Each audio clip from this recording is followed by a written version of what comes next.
We made it to episode 5 of the Falcon and Winter Soldier. If you've seen my other videos about the other episodes, you'll know that I've been okay with some of the episodes. Some I've liked better than the others, but I pretty much thought it started out slow. At one point, I thought maybe it would be better if this was just sort of rewritten as a movie rather than being a TV show. Some elements I don't feel like they kept within the show long enough to make it worthwhile as a TV show. TV show kind of gives a better option for character development and expanding upon new characters, which I don't know if this did too successfully. There's a lot of development for Sam Wilson, definitely. We learn more about Bucky, but I feel like everyone else is maybe not getting enough time, or at least new characters especially. I feel like we haven't been able to spend enough time with, and the only one that maybe is probably the best so far has been John Walker, just because there seems to be like a storyline with him. He kind of has a bit of an arc throughout this, and he definitely is becoming the villain of the show. So every episode I've there hasn't been a lot for me to speculate upon. There's just been some guesses here and there of what I thought they might be doing. I know in the last episode I was kind of thinking, I don't know, I felt like John Walker was going to end up being, I was wondering if they were going to do something a little more complex with him rather than just making him a straight-up villain. But they did definitely go for that angle with the last episode, and in episode 4 anyway. And then, I think they pull it off pretty nicely. I felt like Carly's character, who was also maybe being presented as a villain, but with a very complex backstory, I suppose, or a little bit of a complex reaction from audience members. I felt like maybe they were going to give her a bit of a redemption arc. So now I guess with the last 2 episodes, we have to start seeing that play out. So with episode 5, picks up right where the last episode took place, with that brutal ending for episode 4. And basically in this episode, John Walker gets exactly what he deserves. He gets stripped of his rank as Captain America. He gets discharged from the army. And that was it. So, that part of it kind of made me think, I don't know how too realistic that is. I know this show was trying to make a lot of parallels to the real-life world, especially about current events, and I think it's done it very well, and they've actually talked about a lot of things that a lot of other Marvel shows maybe hinted at, but I don't think ever really had the guts to really go after. And this show is definitely going after it a lot more, or as far as, I suppose Disney or Marvel really wants to go after it. And I think they're doing it well, especially with the last episode. And there's a couple things in this episode, but not necessarily with John Walker's character. The thing that threw me off was that, he gets discharged from the army, and he is no longer Captain America, but there's a part of me that wonders, I don't know how realistic that is, because there's a part of me that thinks, I don't know. I was hoping we'd maybe get more of a real-world reaction to what he did. And we don't really see that. We don't really see if there's a divided reaction amongst people in the country, which I feel like inevitably there would be, or there'd be something a little more interesting going on. But instead, no, we just kind of see him lose his rank. He doesn't handle it very well. Tries to come to terms with it in a way by visiting Battlestar's family, but in the end, it's they're building him up to be a bad guy for the 6 episodes, similar to the way that they suddenly introduced the alternative Vision, the White Vision character at the end of WandaVision. Suddenly, there's now just an after-credit scene, and it's showing that John Walker is building a new shield, and he's going to come back probably to take on Sam and Bucky. And, I don't know, it just, I felt like the show was trying its best to be a little bit realistic to the real world and what the actual reaction would be to something like the blip happening with all these people coming back, displacing other people from their homes, and now they want to send all these refugees back to their other countries, which starts to actually make a lot more sense in this episode, because the last few, I wasn't quite clear about what exactly happened. Now, I can infer a lot of things myself. I could definitely get an idea of how governments would maybe handle something like this happening. And what it kind of looks like is that after the, people disappeared, countries started to kind of come together and people were allowed to travel more freely and especially relocate to other countries as refugees. But after people came back, there's now countries that want their refugees to go back to their other countries. So that's sort of what's going on here. And that was explained much better. There's even a vote going on for it. And that's really the reaction that the Flag Smashers are making to what's going on. And I think that made a lot more sense with this episode because their whole goal didn't make as much sense previously, or at least it was trying to not, it wasn't really doing the work for us. They seemed to want, it made us, it kind of relied on people taking real life experiences and then just totally running with that. And I like a show to be realistic and relate to the real world if that's what it's trying to do, which this definitely is trying to do. But I also felt like it wasn't giving us enough for this environment that it's in, because it's like this is still a fictional world, and I feel like they need to do a little more of the work as far as giving us an idea of more of the events of what happened and what transpired after all these people came back. And I think that this episode did a better job of it, but it still kind of makes me wonder about the, I guess, complexity of the Flag Smashers, because I still can't get past this idea that, they are just kind of a extremist group in a way. And they're really starting to present Carly as this sort of extremist leader, where I think a lot of her followers are starting to even question her methods. And it's going to be interesting to see where they run with that. In the last episode, I was kind of getting this idea that maybe they were going to give her a redemption arc, and maybe the show was going to give her more of an excuse for everything she did versus what other characters did, which I wasn't too sure about. I thought that was going to be an unfair way to go about it, especially if they're like, hey, the villain, or I guess the GRC, they're just Hydra or something like that. Find an easy way out of it. This episode, I mean, there's not a lot of Carly in it, and it kind of is making it, they're making her more ruthless. They're making her more of just a straight-up villain rather than like an antagonist or some complex anti-hero. No, this one, they're starting to make her go more towards the way of a villain. So it makes me wonder what they're going to have planned for the 6th episode, because now we got John Walker, who will be coming back, probably as some form of the U.S. agent, a character that he was in the comic books. And we also have Carly, who now has this technology where she can kind of control people's minds and use them as extra extra hands on deck, basically, extra soldiers for her army without their consent. And, it's making her more of a villain. And the only thing that kind of throws me off is that with 6 episodes of a, or I guess the final episode of the show, the worst thing that Marvel's usually at, the thing that they usually can't pull off is the 3rd act. And since the final episode is somewhat of a 3rd act, and I thought this with WandaVision too, which that was in a way a disappointment as well, I kind of wonder if there's any way that it won't be just a generic action fight and with generic, finales for some of the characters or generic conclusions. Which I hope also, when I say that, like WandaVision actually had some good conclusions for the characters in a way.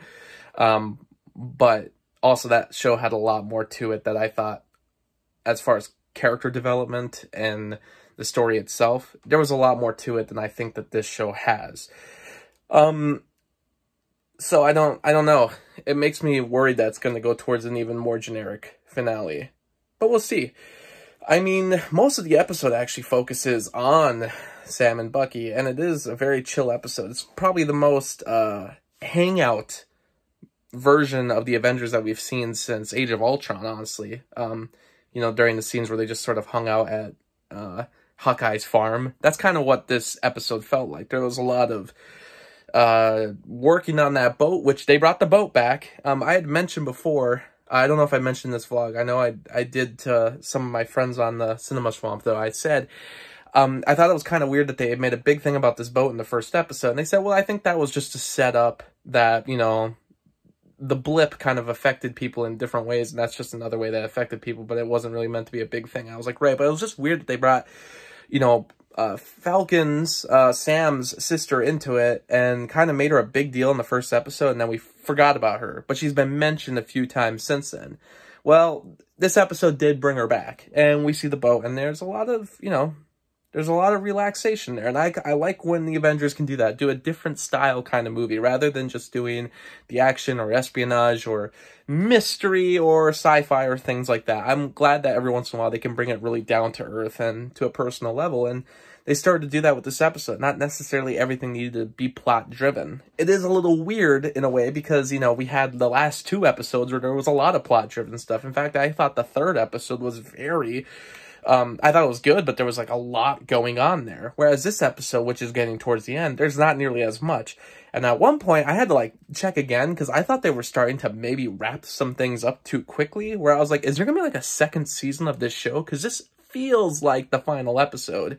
Because we do have an action sequence. We have a great fight between the new Captain America, John Walker. We have a fight between him and Sam and Bucky. And it's an excellent fight. It's terrifying. There's a point where I'm like, I actually kind of thought, is someone going to die here? And I know, it's like, these 2 main characters, you can't, at this point, like, I don't know if they're going to kill them off, especially if they do plan a 2nd season or have them reappear in other episodes. And you always have to question if they're actually going to kill off a main character in the Avengers series, or at least one of the higher tier Avengers. But it actually made me worried. I was like, John Walker is a scary kind of fighter, and I thought something bad was going to happen. It was an intense fight, and very well done. We get a lot of really good conversations between Bucky and Sam about the shield, what it means to Sam, and they bring race into it, and I think they do it very smoothly. Like, it is done, like I said, for a show from Disney and Marvel, where that's, something that they've always kind of dipped their toes into with some other movies, but never necessarily brought up, as like a straight up conversation, I guess, or, especially for something that's kind of very much a current event. I like that this show really, especially with some of the characters that I've never seen really talk about their own backstories and histories and, race. And there's a scene where Sam returns to the super soldier, Elijah, who we saw in an earlier episode. I think it was episode 2. And he talks to him again, and they kind of have like a difference of, Sam talking about wanting to take up the shield. He even tries to offer or let, Elijah see the shield, but he just doesn't want to see it. He's like, that shield represents nothing to me. It just represents everything, all the torture that I had to go through and how there's no one there for me and no one would ever accept a black man as Captain America. And I was like, that was a very, there kind of is that to this show, like the fact that anybody taking the mantle of a character or of a person or of a role that everybody knows, Steve from, but just the fact that, not even just having someone replace Steve, which I still kind of question if people would have taken to John Walker so quickly versus Steve. But it's just the fact that Steve is such a symbol, and then to suddenly have, that classic American symbol taken over by someone else, say it's taken over by a woman, or say it's taken over by someone of a different race. And we kind of get a more of an idea from Sam about why that decision was difficult. And Bucky admits that he didn't really ever think about that. And I like that there's just a lot of really simple but good conversations. And, they don't try to overwrite them, and they don't try to talk down to the audience. It's actually just very well done between these characters that we've come to know, and it's still very true to their personalities. And I also like that, Sam has his own advice for Bucky about how he's got to handle his demons and his nightmares, and he's like, you want some tough love? And I was like, this is, I really dig this stuff. It's just really interesting, especially when you just take into account, it's like you got 2 guys here, both Avengers, one guy who's, over 100 years old, who has been a secret, operative for underground Hydra group for years, who was mind warped, and you're having him talked to by a guy who flies in the air, who helped to save the universe. I don't know, it's just kind of neat that we can go from something like Endgame and then go to this show where they're having really down-to-earth conversations. There's a great training sequence with Sam, which, I think that's just one thing, is that we've gotten a lot of development between Sam and Bucky in a way, but I guess I never really was too focused on the idea of Sam taking that mantle because, you know, it was so challenging to him, but I wasn't really putting it in the way that this show started to present it, which was, you know, he started training and he started to think, you know, despite what even Elijah thinks himself, and he has his own issues, I think I had to, you know, technically not take that advice and actually just go my own way. And then, you know, I think that's interesting because even though he really feels for Elijah and Elijah's really trying to push him in one direction, he doesn't necessarily take that direction. And, you know, I think that's a tough choice for him himself because it's like, you know, this is a guy that conversation really touched me and I almost look up to this guy, but I'm still going to do what I think is right. And he starts to really train with the shield again. And I think just like really for himself earn that mantle. And I think that's just it's a really interesting idea. You know, it's one of those things where I guess even I wasn't really thinking too much about it in Endgame. I was like, yeah, it makes sense that he should get the shield. But, you know, just what was going through his mind and what would have been going through other people's minds. I like that, you know, in order to earn that shield. Now he's not really, I don't think, necessarily worried about what other people's reactions are going to be because there's going to be reactions anyway. But rather, he's worried about, you know, being the best that he can be. And, you know, making himself earn it, which I think is, you know, a very lovely message.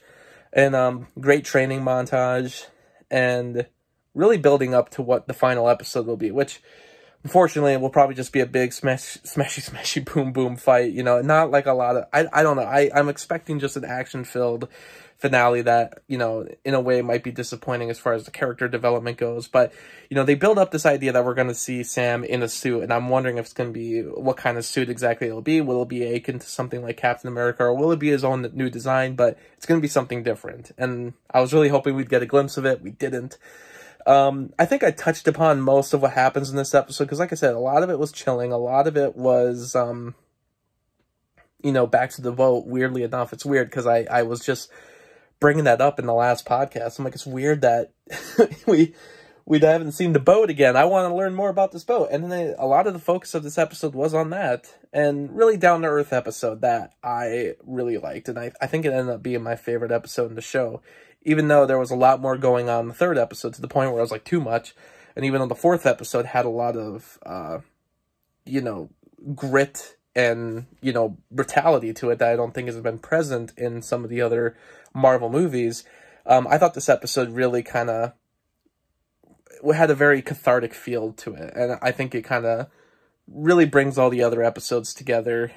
There's a couple things, like, I felt bad that Zemo was now out of the show, and they're gonna, like, exile him, and that whole scene kind of felt like a retread of what we've already seen in Civil War, except he kind of has a final, you know, moment with the Winter Soldier, with Bucky.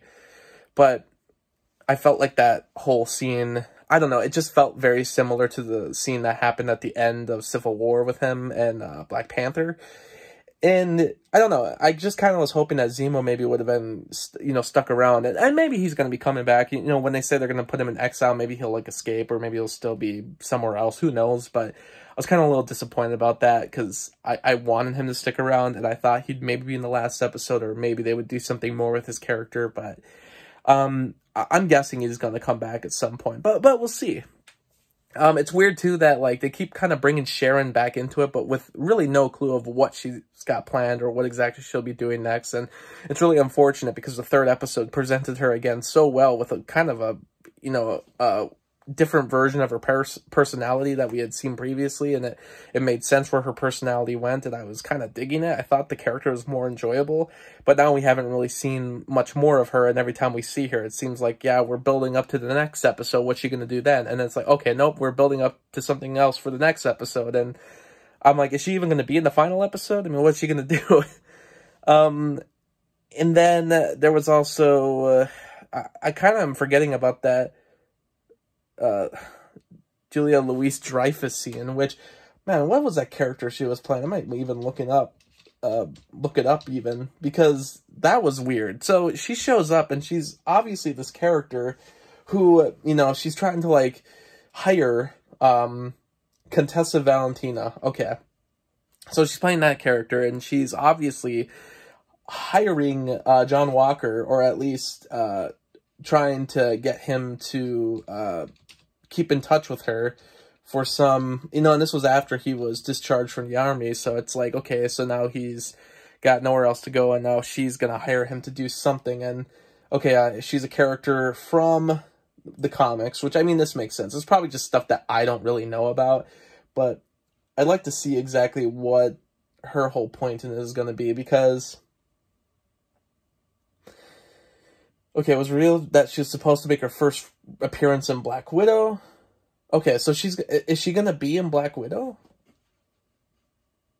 I don't know. But basically, she's, like, hiring John Walker for something. And I don't know if it's the same group that's going to be, like, with some of the other previous villains that had appeared in some of the other movies. Like, I remember hearing this thing that they were going to have one of the villains from The Incredible Hulk, and they were going to have, like, Justin Hammer, and they were going to be on, like, kind of some, like, team or something. And I don't know if that's still going to be a thing, but I was like, I wonder if that's what Julia Louis-Dreyfus is here for. But that whole scene was weirdly written, where she was the only one talking, and there was almost no reaction from anyone else, and we didn't get a whole lot of, like, what's going on. I guess if she just says her character's name, then a lot of people are like, oh yeah, that's really interesting, because we remember her from the comics. But it's like, since I don't know this character from the comics, I'm just sitting there like, I don't know who this is. I don't know what this whole conversation's about. Does John Walker know what's about? Are we going to even talk about this again? Of course we're not. She's not going to show up again until some later movie or later TV show where it all makes sense. But that just kind of felt like a really out of nowhere, out of place lead up to another movie. I'm like, this would have been more effective probably at the after credit scene rather than right here. This kind of feels a little weird to have in the middle of the episode, but that was just me. Otherwise, very chill episode. I enjoyed it. It just makes me wonder how things are going to be built up to the next episode, because I have a feeling that it's building more towards just a generic climax, but I'm hoping to have some really cool stuff saved. We'll see. But as of right now, probably my favorite episode in the show.